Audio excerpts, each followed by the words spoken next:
Omanya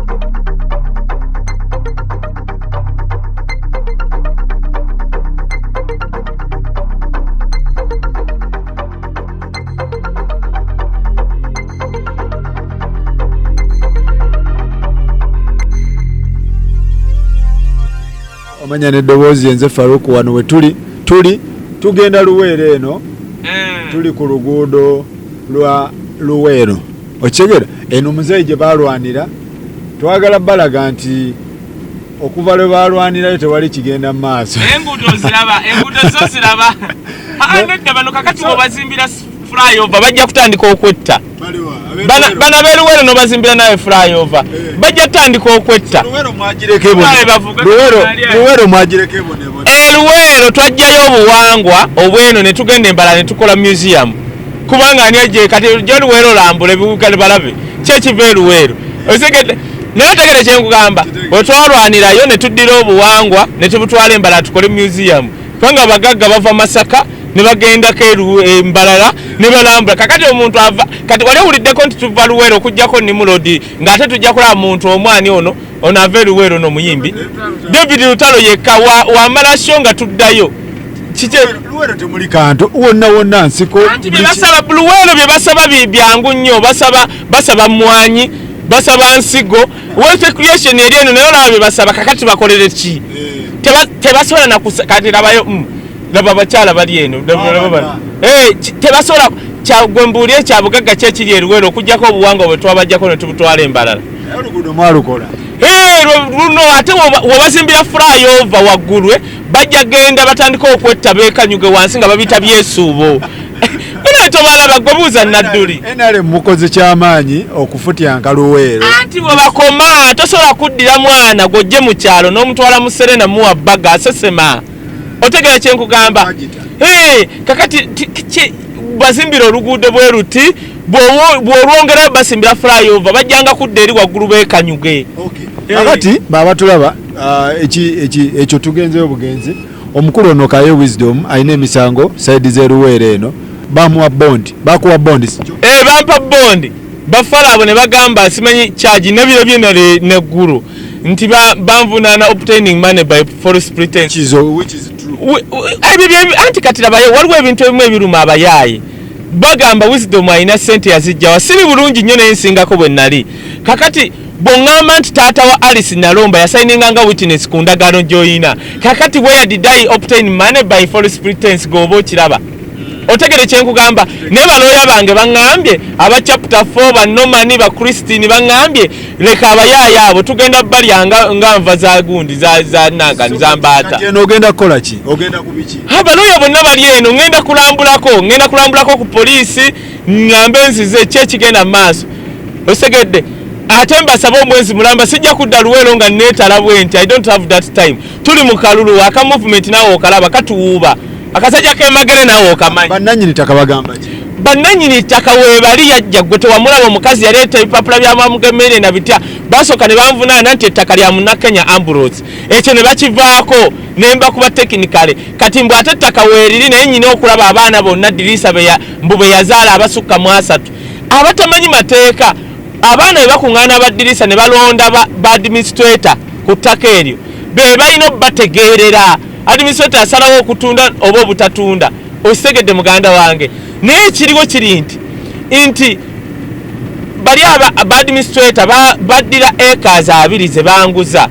acres 2 mbayambe mbaweere surveyor gwe baawa omulimu okukola ku ttaka lyabwe live mu manya ga taata waabwe lidde mu bbo balyoke bagabane kyekiriwo genda ku ttaka tubuuze ani agamba nti nettaka siri Alice Nalomba oba Wisdom teyalisasula tweyanze kyenjagala okugamba batulaba nsizaamu amaanyi abaana mwenna abali e Bulaaya nsizaamu nnyo abaana abatwesigisiza ne tubagulira ebintu ba Mildred mu Dublin UK bakeni baana bangi mu America nga baguze ebintu ne batwesigisa oyo Alice Nalomba yaŋŋamba Wisdom towe endagaano taata wange waba teyali tanneesiga lwaki yagaana endagaano giwa taata we omulokole taata we tweyanze netubaagala ensonga gye tuliko tugenda tukyagoberera ensonga eno baganda baffe ebintu by'ettaka nabagambye tulina bigendako mpola naye nga nze neewaayo ensonga zino ndabe nga nziggusa ani mutuufu kayeye mutuufu Alice ye mukyamu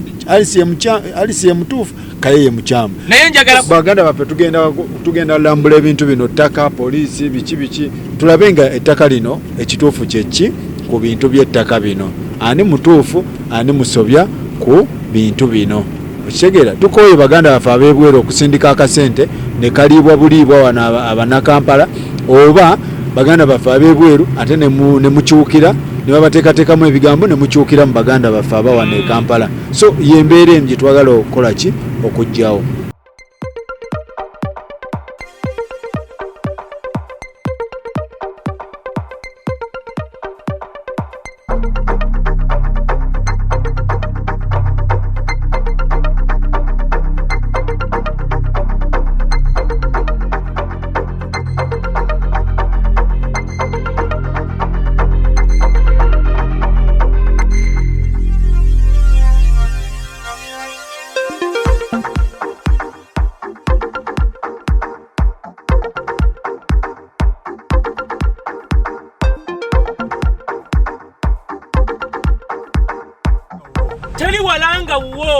Teli walanga wo segedde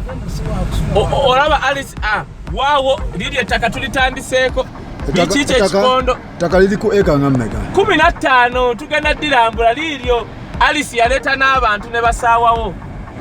waawo huyo Alice kuliko abantu fakti yasasula nanze yasasula nono naleeta abantu lirino tusooke wadde nasigala mu banjayo si mu bubi tugenda kuyimirira ekyo kyebamirira ali kino kyekikondo kye bakonye kimu bakola amawulire amanya yenze Farouk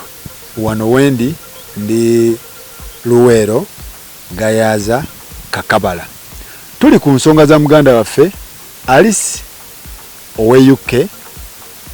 ensonga zino lwaki nziremeddeko nti baganda baffe abali ebweru bangi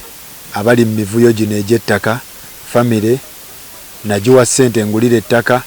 famire enefuulidde oba nawo w'omukwano gwange sente ne muweereza sente agule ettaka so saagala nnyo baganda baffe bano sente bazifuna mu bugubi so saagala nnyo babeere nga banyigirizibwa mu mbeera emu oba endala tindiza olugendo okuva e Kampala nzije nkolere wano show ku ttaka erigambibwa nti Alice lye baamuguza ye Alice lyagamba nti liri fake. Ettaka lino liri ku eka 10 n'omusobyo era nga lye lino era bangambye nti Alice ye yasaayisa wano ku ttaka lino era naffe tuli wano ku ttaka tewali yatugobye ku ttaka lino kubanga liriko nannyirabyo gwe bagamba nti ye Alice. Ebikondo bino bye baasimba Alice yabiteekamu ssente naye abooluganda ba Alice bali abateekayo nga beemulugunya nga bagamba nti ettaka lino muganda bamuguza mpewo bazze ekiro ne balikoona okitegeera bazze ne bakoona ebikondo bino ate nga Alice kennyini yasimba ebikondo ku ttaka lino ne muganda wa Alice agamba nti tebabagobangako ku ttaka lino muganda w'omulenzi abeera emayugwe so katugende twogereko ne bloka eyali mu ttaka lino eyafuna ettaka lino kyekigenda mu maaso ettaka lye lino ettaka wali oke wali kiriya buli kimu kiri oke. Muganda wange kayo wuyo ku ttaka waali muganda wange Sonko waali tunyumyemu tutegeere ekituufu kyeki lwaki Alice takyayagala ttaka lwaki ayagala ssente ate nga bano bagamba nti ettaka weeriri tewali alimugobako tewali aligobako bafamire so tunyumyemu baganda baffe abali eyo waliwo muganda wange ali USA yaŋŋambye nti ettaka eryo bali Alice talyagala nze mulimpe ndi muwemu ssente akiveemu naye namugambye nti sooka olindemu nga tonnabawa ssente sooka olindemu ntuuke ku ttaka lino ndyetegereze ndirabe oba weeriri oba teririiwo because bujjo twogera bwogezi takaweeriri kati ettaka lye lino lye tuliko so muganda wange Olivia ettaka lino weeriri ngenda kukonnekitinga ku bannannyini ttaka abatuufu bano bakaye baani obawe ssente omu akiveemu okitegeera kati kati ebintu balawa Sakozi tubanye Kampala Kemberano katero omayite bagamba kayoyogera nnyo tubanye muzeeyi abenye Makindye n'alaba bupakala Steve tya ali awo kakati tuli ku ttaka manyi tugana lindako tuli Luweero ova Luweero wali kilometers 11 kakinzi kwana mukaaga no chama nojja no tuuke wali akapanda akaliko gayaza kakabala nokkirira notuka mu kasenyi kano ke tuyimiridde mu ssaawa eno kana akasenyi we tuli we bayita gayaza uliriza gwe Sonko bw'obanga olagira bannakampala bano bamuzeeyi abasibe Makindye mu bya pakalasite omanyi batya nnyo batya nnyo okola bwoti omugamba okuva wali Luweero bayitawa Luweero Kasana okuva e Kasana Luweero okutuuka wano waliwo kilometers 11 ettaka lino muliraba mulaba ebikondo biri Sakozi acres 15 paka eri acres 15 njagala Sakozi basike side zeri ebikondo biri biraba dina katelo soko lindeko mbadde nsaba kiri ekikondo kimu biri ebikondo biraba bisike abantu balabe ntino Alice Nalomba omulokole taata wenga Bishop Mulambe Mayuge yagamba nti nno ttaka teririiwo ebyo bikondo Alice ye yabisasula Alice Nalomba yawona omwana ssente ono ne bakiriyalinga wano wonna ne tulongoosa nawo ne balongoosa ssente bampa ssente Alice Nalomba nga azisindika fakti mubanja lesede ezentambula biki byonna binateekamu na facilitatinga mu nsonga z'okulongoosa ettaka lino lyonna ettaka lino ne muzimba ku ttaka effu ebikondo ne mubiteeka ku siwe wano mwalaga ebikondo bibyo fakti nawulidde rumors bakonye ebikondo bakoze batya kati sindabitegeera bikondo kiri baade bakolerako mawulire bakwankwasa simakankwasa batitami naleeta wali ne bakuba kiri ekikondo ne badduka okuyita Haji nanyini ttaka ne Masituula bagenze okujja bali nga baddusa akankwasa kubanga abantu ku kyalo bategedde nti omusajja omukigo omuwanvu nenze munoonya simanyi lwaki yeekweka nze naye mu bino byonna kye neewuunya ye Alice Nalomba Namatovu omulokole twali twesiganya abalokole nti boogera mazima kiringa abasiraamu nti omusiraamu wayogera ekintu nowatakola ndagaano kati taata we pasita njagala okulaba abatulaba taata wa Alice Nalomba ku ndagaano njagala ogiraga abantu ogiweyo yasayiningako ku ndagaano eyo kyokka omusango gwa nvunaana nti receiving money by false pretense iye ate ng'osayinize ku ndagaano mu bwongo bw'olaba kijja gwe pasita wisdom abasinga beekwasa ekigambo kino ti ku agreement gye twakola ne baba muzeeyi abamu bagamba mutekwaliko stamp ya chairman simanyi bo kye kakati simanyi stamp kye babuuza kujjako okujja nga amaaso gaabwe gotegalaba bulungi kuliko ne namba ya chairman ow'ekyalo bagambye wa polisi nti wano balundirawo nte kakati wulira akantu kano mbuuzizza OC akola ku byettaka bwe babalundirawo nte kitegeeza nti ery'ettaka terina okubwa nanyini kati lirino kati nze ettaka lyange lyennina wensanga kale katugabe kangeze empambire waffe emawokota bwensanga abantu nga basibyeko ente kubanga kibangirizi kati nga kitegeeza gooteekawo ente liba liryo nze kyenneewuunya mu bino Faruku abantu abamu tugenda lekerawo oyamba abantu oyo omuwala omulokole omwana we nakulaga lulina reporting abadde abeera wange kati tuli ku ttaka njagala mbuuze fe abafere tugenda vanu tugende wa chairman tugende kerimba neighbor wano balimirawo mpulidde ono abeera e Makindye ng'agamba tuli mu nsiko tewali bantu eno si Kampala mu mizigo lino ettaka bantu baba na ttaka ngenda kati nga lino liwedde oba oyagala nkutwaleko ku eka nawe tugenda okuteeka kampu kasooli aliwo gwe bagamba nti ettaka liriko tubalaga erina katono nnyo sikira akantu kali kasooli oli omulaba bwe twagula ettaka tweyongereyo bwe twagula ettaka lino waliwo abaalimirako nga wamanye ebyekyalo kubanga waali tewali awaalikozesa kati abaalimirako abo bajja ne batugamba ye bannange ettaka mulitunze mutulinde tujjeko ebirime byaffe yoyo kasooli era season eno mwezi gumu agenda kuvaako otegedde Sakozi ewammwe ku ttaka lyammwe mba temugenda waliwo abalikozesa kituufu kati abalikozesa omuntu waba alikozesa wuyo wakasooli nze kati Alice ye yajja nakiryalinga wano uno wali kisiko n'ekikondo kye kikiri bibiri kuliko ne bali abakuba buloka bonna bakoma season eno okolerawo kakati nze mugambe oyo mulokole muddemu kyo kujja ko nga Sitani yamuyingiddemu omanyi Sitani yayingira mu bali babitani Peter nava mu Yesu Sitani kati Sitani yali mulugunya ku kyapa ate kyapa tetwasasula byapa fa bagula amataka tugula tuti endagaano bano basonko gye batuwa kugula ttaka twagula ttaka bwe tuba twagala ekyapa process ate endala batuwa master kyapa kye bali mukolako ne twesalako fe twagula ekibanja kyaffe kikino mother title bano kamba nyonyera abantu kiri west ettaka lino lyonna lyamala eddirisa paka eri yali tamanyi gye kikumi mu meka bikoze bitya ettaka twakolako boundary opening gye twakolako eyali nettaka wetuyimiridde kuba ziri poloti za njawulo okyegedde poloti ya wano ndala poloti yeri ya wali ndala poloti ya wali ndala eyo jagisanga poloti 8 eno gisange poloti 40 something ojo gisange poloti bichi okyegedde kati poloti ya wano gye twakolako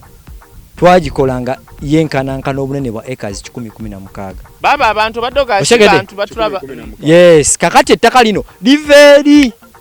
nerikooneri naye nga abantu abo eka 116 kuliko abantu ba squatters abebibanja waliwo abagulako ettaka nga baligulako mu ndagaano lya Munakenya wano lindako nkinyonnyole ettaka lya lindako abana abaana bamala eddirisa azaala abaana bangi ne balonda abaana bana okuba ba administrator betaka lino kati naye lino engeri omusajja mala eddirisa yalina ettaka ddene dingi lino balireka nga Munakenya yajja Odibba bamugemeire yatuuza wano meeting n'abeekyalo n'avunaana nekisi Munakenya n'asingibwa emisanga ebiri wano omugwira tagula Mailoland ekyo kimu ekyokubiri nga Munakenya alina transfer ntino mala eddirisa 9 ttaka yamusayininga mu 2004 naye nga mala eddirisa yafa 1998 Kabazali nambuuza omufu yava mu taana n'asayininga Kabazali bamugemera empapula weeziri n'agamba Munakenya bamureporting etaddanga kati akankwasa Tammy Herbert eyito wa intelligence ye najja kubanga oli girlfriend we yanoonya wisdom mukozesebwa ba mafia we yasitegera nti no muganda we usimanyi mukazi we mujirire ettaka namuyingiza mu ddiiru nti oyo musajja mutabani w'omulala aliko ssente neka tuli ku ttaka bano bajja batya ku ttaka lino abaana bamala eddirisa ba administrator n'omusika bacontacting ono ne bamugamba tuyambe ettaka lino mulikole open simanyi bikoze bitaba batulabe eddaka ddene paka eri ettaka lyabwe eno simanyi broker eri 726 liri lyebalizingako emyaka 10 kye bagamba mbu Alice namuguza ettaka eryalize emyaka 10 liriko neddamu balimirako liriyo n'ettaka lyamala eddirisa ogende eyo wane wali ebikondera yabisimba bibiri ebikondo byesinze likomeeri kyova olaba obutegede tugenda paka eri mu Kasoli ne twambuka kati ate erya Dorothy Senfuma kati wulira kana akantu wano wagenda kubaawo ekkubo nga litwala ku ttaka lya Dorothy Senfuma wano wenyine bagenda oteeka ekkubo paka ku ya Dorothy ayita wano ku kikondo kye kyekiri wano tuyimiridde era ndowooza olaba guno ogundi kati Dorothy ajje yeekolere wano ekkubo paka ku ttaka lye eka 5 olaba giri emiti kubanga yayagala ettaka ngeri gyagebeera Bungereza nga wajja asobola okuddayo n'asirika ekikono lisi nalomba ettaka lye lijja ne liguka wano naye mu makkati g'ettaka lye sayidi awo waliwo ekkubo lituuka eri ku lya Dorothy osegedde bamikwano osegedde kati bano baabawa Sukka George noono baamuwa nti wootufunira ettaka eryo Jakeri abasenze kyova olaba ono abeera emakindi atabimanyi agamba tekuli nyumba ab'ennyumba bali eri abasenze babajjeko nti muddire lifikkawo tulabe ettaka lyaffe ki Omunakenya lyeri abbye linda katono nnyo ne bamugamba kyagenda okukola agenda kukola search simanya search opening boundary no bafunira ekyapa processing title etya title ettaka jjukira lyali lya taata waabwe nti bwe banaamala ofuna ekyapa ekyo abaana bagaba n'abaana basukka mu 3 omugabo gw'abano tebabawa ssente babawako eka 20 kati Sukka George akontaktinga Wisdom amugamba jangu kutwale wa omusikane bali abirize ba contactinga zezino. Aha kakati ngagamba sukate yalina sente wadde survey akola ku byattaka eno n'agenda ne tugenda ku LC bali bannayini ttaka ne bakkiriza nti ku mugabo gwabiri tundako ofune sente okole ku kyapa kyaffe kati kwaga abiri Alice ko yagule 15 ne Dorothy Semfuma n'agule 5 bye bino ettaka weeriri era we baba tebaagala ngawe nawulidde mukwano gwa from America Olivia jango sasire ku ttaka tugoba abadiri no tebannatukuba ettaka lya Maledisa kino kyonna kyalo tugenda genderi mulabe family zaabwe zonna ziri beba 9 mataka kakati eri yo bafunyako ekyapa awo waliwo abalimirawo fe tulyeni liri nettaka so ettaka ly'omukazi weeriri lirino teryatukuba bagambye balese wali ne bakola firimu okukwata amawulire naye tutuno tuvudde ku police ntibagala tugenze ku ground bwe tuva tugenda gende welusi kati what is wrong with that osegedde naye kyenjagala okugamba nti bannange bannayuganda abali e Bulaaya mugenda kwetamya bannayuganda ababayambako kituufu waliyo bannayuganda ababbi naye bannayeffe tetuli babbi miliyoni 24 is nothing to me. Miliyoni 24 teziwera mwana wange myaka 4. Osegere kyenkugamba bannange miliyoni 24 bano bakatero basoro ku bano omanyi waliwo yangambe jangu go wano soko ninako ono taata we search wamukolako interview omujasi munnamaje be banguza Land Cruiser babano bano bagagga ono kitaawe be bamukubayina towalaba galaji jaina kati galaji jaina ye gwomanyi seche myaka je oloza mukulu nnyo omusajja tata myaka 47 kyovola banze nagamba buno busendi bugalwindi n'amaaso gati bubavu basendi amanyi bukutwala bayimbi kujjajina kuyimbira bwere natandiko gamba Wisdom ekisinza okundeta kutakali kutegeera ekituufu ettaka weeriri ogwe naawe obirabye njagala abe Bulaaya batereke endagaano bulungi babirabe balabe buli kimu kyensinga okwagala mu nkolere bannange njagala mulaga abantu paperwork fakti abasinga obungi bagamba Wisdom ali sotokative ayogera nnyo naye bikola osegera bulungi ekisinga okuba ekikulu nze mayizi kale kati nze kankole muganda wange oba mukama wange ekyaganyi kati nze kambalage ebikolwa tubalage waaka instead of ebigambo kale nze kanjogera empola baganda bange tweyanze nnyo tweyanzege mbadde njagala kulaga baganda baffe owangalira ebweru nti yes mu bannayuganda mulimu abafere botayinza kwesigana sente zo naye nze newadde omulimu guno mbeere nga nnonye omuganda wange ali Germany awo bamuyita Max abeera kumpi ne Tulman awo ekoloni yaŋŋambye nti muganda wange bale kwata nsonga Tulman Kibalama abeera koloni awo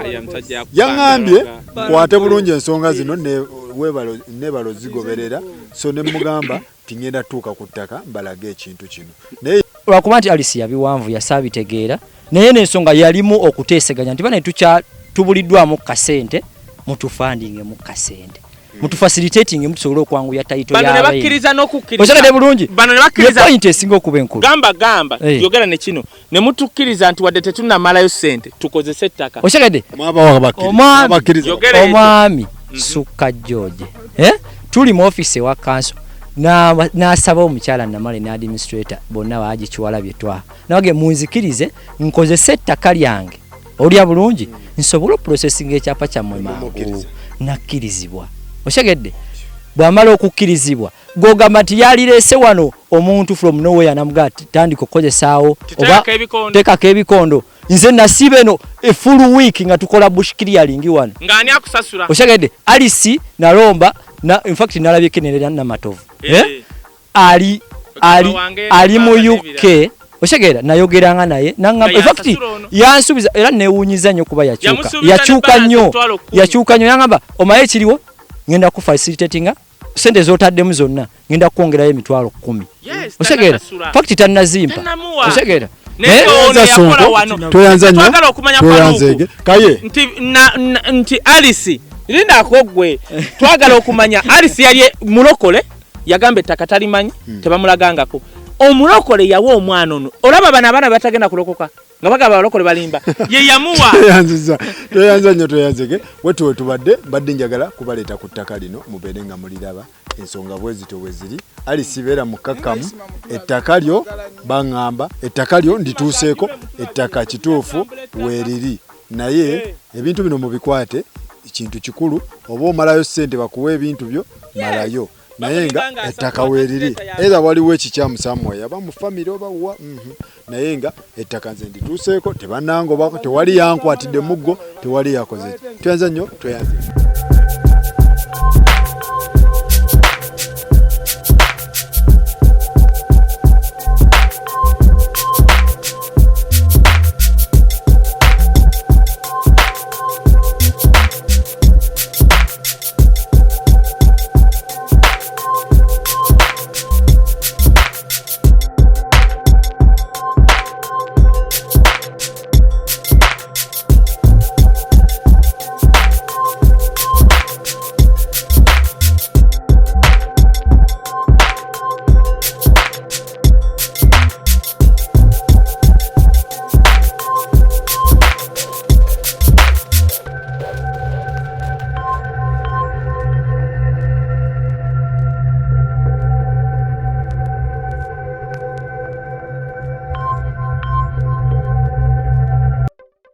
Akatwegatta Kamanya n'eddoboozi nze Farouk nabagambye nkyali ku nsonga ze Luweero eno ez'Akayo Wisdom ne muganda wange owe UK Alice. Wano wendi ndi wa mukulu chairman w'ekyalo atubulire yiki kyamanyi ku bigenda mu maaso tajja tubuulira byatamanyi atubulirako paati ye watandikira otegeera ku nsonga zino sibo kiri taata bwe kiri manya amanya okay amanya nze Sempiira John Muwanguzi ssentebe w'ekitundu kino eky'Eggayaza LC1 mu Kakabala Parish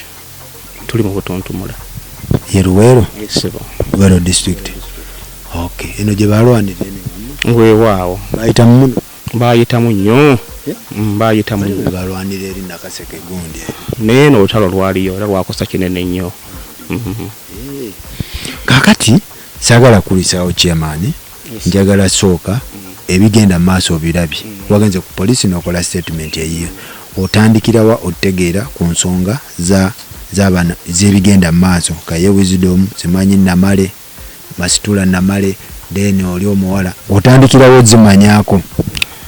Ntandika okumanya ensonga zino omukyala ayitibwa Masitula Namale yaliwa ku bonna. Namale oyo muwala w'omugenzi amanyiddwa nga Haji Ndirisa Male. Mutuze omwami oyo Ndirisa Male okay yali mutuuze ku kitundu eky'Evvumba tulinaaniganye wano Eggayaza yayinako ekitundu kuno omwami Male eky'Ekisenyi nakula nkiraba era Namale nkakasa muwala w'omugenzi Ndirisa Male ne Kiwalabye Twaha ye musika wa Haji Ndirisa Male. Namale ajja ewange n'antegeeza nti asindikiddwa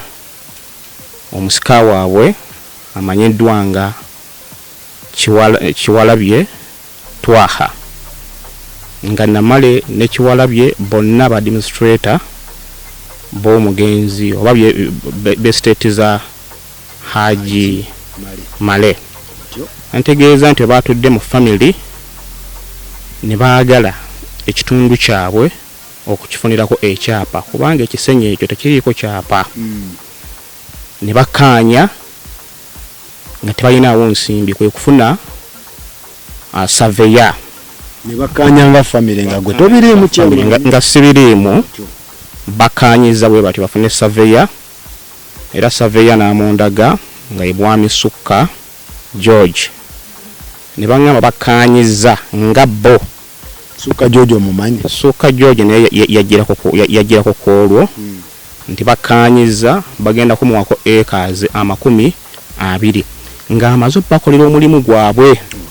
bajja kufunako acres Sukka ajja kufunako acres 20. Bulijjo kisoboka ekyo ti omuntu asooka ngobera ettaka ne muwako eka kisinziira nga bwe bamukaanyiza. So okukaanya kwabwe okwo nategeera nti kwali kakabala mu maka ga Hajji Kyewalabye Male era gye bakolera ebiwandiiko byabwe ebyokufuna eka za 20 nze saabiriimu. Ntegeera bannyanjulidde bunnyanjulizi nti byebadde mu lukiiko endagaano ze baakolera eyo nze saazitegeera. Niba munnyanjula bunnyanjulizi nti ono kati yagenda tugenda ku kyapa kyaffe ngenda kufunako eka za 20 mukyala Namale nga yamunyanjulira asindikiddwa Hajji Kyewalabye ku lwa famire. Wangambye mukyala Namale Masitula muwala wa Hajji omugenzi nannyini ettaka omugenzi Idrisa Male. Kakati bwe mmala okutegeera ekyo mukulu Sukka n'angamba ngenda kukola omulimu naye ge mazima nange siinaawo nsimbi wadde bazimpadde eka 2 naye akasente awo nsimbi naye njogedde ne bakama bange omukulu Kyewalabye Twaha ne Masitula Male ne banzikiriza nfuneyo omuntu ampe ensimbi nsobole okutambuza omulimu guno. Era omuntu oyo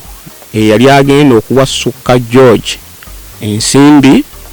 bamunyanjulira nga ye mwami Kaye Wisdom. Ne baŋŋamba agenda kufunako acres 15. Kaye agenda okufuna omulimu nga bamaze okumaliriza obuki obulungi. Era mukulu Sukka yantegeeza nti olwokuba birimu okuteekamu akasente ngulu bagenda okukola guli eno batidde nti ebintu biyinza okukyankaana mu maaso kuba birimu ensimbi. Ne bagamba nti bakozeewo akalagaano okufuna ensimbi. Wisdom awadde Sukka ensimbi zimuyambeko otambuza ebiki okutambuza emirimu eyo munene. Zamuyambeko otambuza emirimu eyo mu mateeka nga byandikyagadde. So endagaano yali ku nsimbi ezasasulwa Wisdom ze yawa Sukka. Lisiti gye nnina acknowledgement eyo abatuuze gye balaba ku TV eri ku ki? Eraga nsimbi Wisdom zasasudde Sukka oluvannyuma okumaliriza omulimu ng'agenda kumuwako acres 15. Bwetyo ssebo bweri kitegeeza zibanga kubanga oli oba bamuwadde 15 ono yataddemu ssente ze abanga agula. Kati ekirala sitampu eri ku kiwandiiko ekyo ekomplainingibwako abantu bagamba basaidi eri bagamba nti nedda sitampu eyo chairman siyo. Ekyo kikyamu. Omukono oguliko gwange ne sitampu eriko yange. Nagiteekako si lwakubanga nali ntunda ttaka naye kubanga nali nzikiriza nti mwami Wisdom awadde mwami Sukka ensimbi bakola omulimu gwabwe. Era yeriko yo yange sijegaana. Kati ku poliisi statement gye wakoze erina we yawukanira n'eno byotugamba ku poliisi wawadde statement nsikiriza nti erina we yawukanira n'ebyo. Nteeka okuba byenjogedde byemba wakati bye nabawadde eri. Ekirimu kiri kimu kyenyinza okuba nga soogeddeko kinayogedde ku poliisi. Wayinza okubuuzibwa nti omanyi Male engeri gye yafunamu awantu awo? Omanyi? Simanyi. Biwanvu ebyawo kuba ng'enza okujja mu bukulembeze nga awo bannamale bakozesaawo. Kati okumbuuza abaafunawo mu myaka kuba kitaabu yafa 98 nali nkyali mwana kati saamanya ng'eki gye baafunamu kyekyokka. Ebiri ebyeri ebyokuva ku blueprint okudda ku white page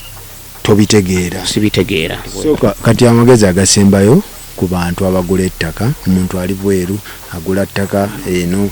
omuntu balina bikola batya. Bangamba nammwe bachairman mucyankalanya ebintu mwe bachairman abero si wano ero si bicheyo ku ground ku kitu kidogo ayita eno tabagwako mwe mubeera mwawo neetaano egitambule 135 akakadde kiri kitya bachairman neyanziza nalowooza nti ekisinga okubeera ekirungi kwe kubeera omwesigwa era omwesimbu bwe mmanya nti wano wa mukulu sempiira ate wali wakalibbala tekyandibadde kirungi ate omuntu omulala bwajja nve ku bwesigwa abantu bentegeera nti wakalibbala ate nguzeewo omuntu omuki omulala wakyali abasajja abeesimbu abasobola okwogera amazima nga nze nti awo ogenda kutomera. Naye era nandikubiriza abantu bonna abalina obwetaavu bw'okugula ettaka nti nga tonnaba kusasula sooka onoonyereze ku kifo ekyo ky'ogula kiri kitya, waliwo ekyapa ekiriwo kuba ennaku zonna obufere bungi. Oli ayinza okujja n'ekyapa n'akugamba nti wano wange ate nga ge mazima ekyapa kifo. So kyandi ekirungi okusooka okunoonyereza ennaku zino mulembe gwa system, okwebere ku system otegeere ekifo kino lezeddwa eryawo teriiko muntu ekifo ekikalu ekiri awo ng'abantu awo tewakolebwangawo kyapa. Otegeere ekifo kino kyengula tekuliiko muntu aliko kiri mu makubo matuufu oba nedda. Naye n'enkola ey'okusasula nga tonnaba kunoonyereza naye tetera kubeera nnungi. So ffenna tuleme kukyamukiriza atunda neme kukyamukirira olw'ensimbi mu kusooka ate n'agula aleme kukyamukirira mala kubanga afunye ekifo ky'okukola ekifo eky'okugula. Wabeerewo okunoonyereza obulungi tujja kusobola okukwatagana obulungi ne Uganda okugitereeza obulungi. Kyaba chairman nti okukyankalanya ebintu kiri kityeno nze no mbadde sennaku kifuna munnyo ndowooza nti bali kyali beesigwa. Kesi kizosinga ofunako ku kesi nti ate ettaka wano bwakagulawo emirundi ena kisoboka nti omuntu nga ebyapa bya mirundi buli omu alina ekyapa ky'ettaka eri. Nali nkiwuliddeko era nali nkifunyeeko ng'ekifo kimu kiriko ekyapa ebyapa 2 naye ng'ate biri mu mannya g'abantu ab'enjawulo nga balaga block number yemu plot number yemu naye ng'ate abantu bangi ogenda okutegeeza ebyapa nga byawukana naye nga byogera ku kifo kyekimu. So kesi ezo zibeerayo. Kesi ezo zijja ziti ani azireeta babbuloka mwe bachairman abateekako sitampu oba abagula be bakyamuukirira kyekigenda mu maaso. Byonna bisoboka. Buloka asobola okutomeza oluusi n'abantu abatera kwesigwa ng'abakulembeze basobola okutomeza naye ndowooza oluusi era n'egye tugenda waggulu eyo mu balands nabeera basobola okutomeza nakyo kisobola okubeerayo omuntu n'agenda n'atomera ffe ne tufuna ate obuzibu bufaanaganako bwe butyo. Tweyanziza nnyo tweyanzige bwe tutyo bwe tubadde ne chairman ono ow'ekyalo nga atutangaaza ku mbeera eno naye kyenjagala okusimbako egundi Kayo Wisdom omumanyi bamukuleeterako Namale Masitula yamundeetera. Namale Masitula ye muwala wa w'omugenzi Male Idrisa nannyini ettaka. So Kayo Wisdom omumanyi. Sitampo eri ku biwandiiko ebyo sitampo ya office yange si fake. Si fake. Tweyanze bwe tubadde chairman atangazizza ku nsonga wezityo. Baganda baffe abali e Dubai eyo abaana bagenda okukola we Dubai awo UAE wonna Oman Qatar yani Saudi Arabia mwegendereze. Abaana abo basindika akasente ne kagwa mu mikono emikyamu. Kitegeera mwana ali e Dubai awo alina kukola ki kubanga ogenda owulira nti banzibye $6,000,000 banzibye 3 zagudde mu bafere engamba abafamile bo we bali oba omuntu gwe wesiga wali sente ozikola obawa magezi ky'abantu abo bankuba kyeyo setuli Dubai yo kuba kyeyo nga bwensoso okwogema begeeri nti bagezeeko okwekwata abantu bebasuubira nti bandibadde abatuufu lwakuba ennaku zino abantu basudde obwesigwa. Omuntu gwandirabyemu ennono y'okuba omusajja omwesimbu omukyalo omwesimbu bagisudde naye era nzikiriza newankubadde nga omwembe gufaanaganako bwe gutyo naye era mukyalimu abalimu abatuufu mwebali babanoonyereza banoonya abantu afaananako bwe batyo bebeera bakozesa basobola okutuuka ku kye babaagala. Tweyanza nnyo tweyanzeege mwebale nnyo webale ddala kyamani kyemwagaddeko wa people power munnange era batukubeeyo akafaananyi si bakiri kye olugoye lwenyambadde luno si lwa people power naye nkola ya kibiina bakiyita muno mu bulwadde kituyambyeko nnyo eno ne waffe gyekiri omuntu aba atuuse mu buzibu sobola okugenda mu ddwaliro tewali buzibu naye era gwetambula ojambalenga ndi seetebe w'abantu bonna sitera kwagala kusosola munnange bwentyo bwendi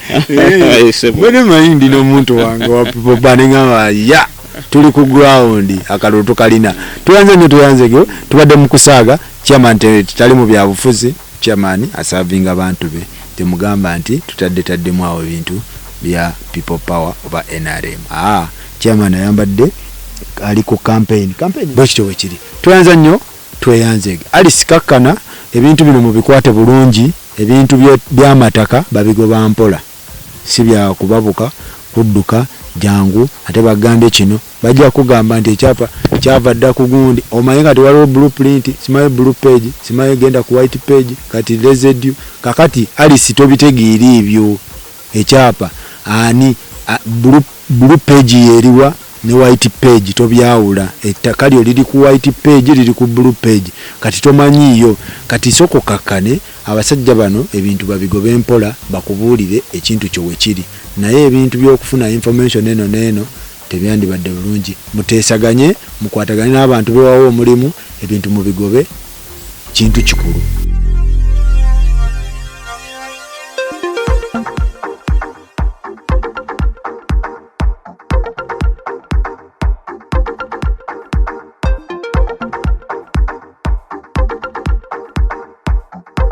Assalamu alaikum wa rahmatullahi wa barakatuh. Mbalamusiza mwenna abakatwegattako amannya yenze Farouk wano wendi ndi Kyanja nabagambye ensonga z'ettaka lya Kaye Wisdom ery'Eruweero ngenda liremerako paka nga mbatuusizza ku buli muntu ali mu nsonga zino gwe bakoonako buli gwe bakoonako bepa nze nga mmunoonya sukka bamukoonako ne ngamba sukka oyo nina mmunoonya ono Haji salamu alaikum. Assalamu rahmatullahi wa barakatuh. Kankukwatire. Amanya nedowooza. Amanya ganze Burhan Kakawa mutewani w'omugenzi Haji Dirisa Male. Ngambira Bulemezi ku kyalo ky'Evumba. Ne kasanaawo ninawo amaka gange. Ettaka litwogerako ensonga z'ettaka ze tuliko era ze zituleese wano. Ettaka olimanyi? Ettaka eryo ndimanyi.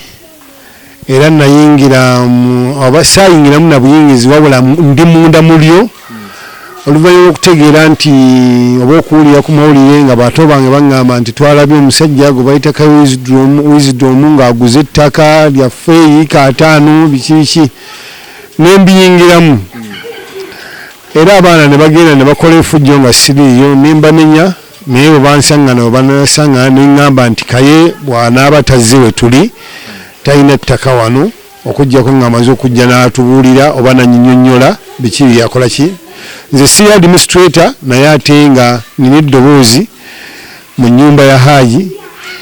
oba okusingako ne ku ba administrator. So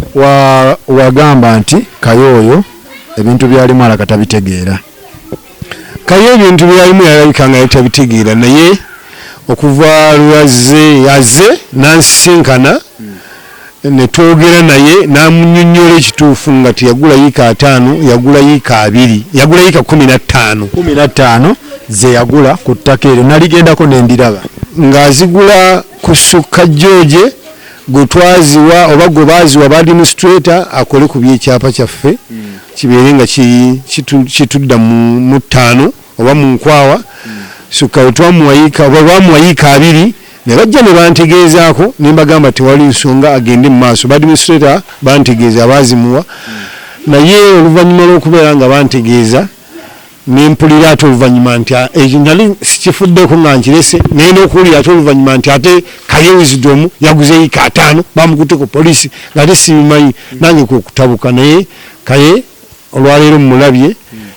azze nannyonnyola mu buntu nambuulira kyeyagula ng'ate ne George kyabadde bulijjo akola ki bulijjo kyabadde aŋŋamba. So Kaye si mufere ku ttaka lyammwe? Kaye si mufere ku ttaka lyaffe, yafuna ettaka eryo ng'ayise ewa Sukka George Mulangira,